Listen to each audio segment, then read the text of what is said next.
வணக்கம். தலைப்புச் செய்திகள் வாசிப்பது வெங்கட். சட்டப்பேரவை தேர்தலில் அதிமுக தலைமையிலான என்டிஏ கூட்டணி மிகப்பெரிய வெற்றி பெறும். சென்னையில் நடந்த ஆர்ப்பாட்டத்தில் எடப்பாடி பழனிசாமி உறுதி.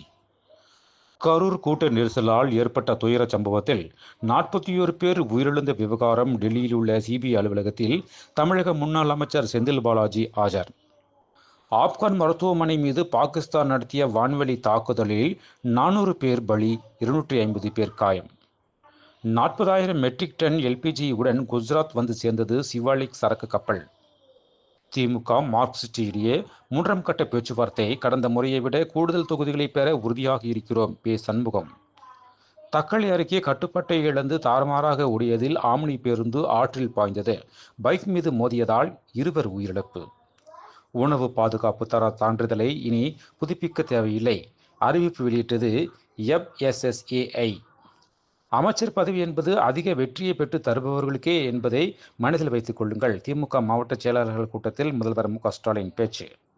திமுக கூட்டணியில் அறிவாலயம் செல்லும் தபால்காரருக்கு கூட ஒரு சீட்டு வழங்கி விடுவிக்கின்றனர்.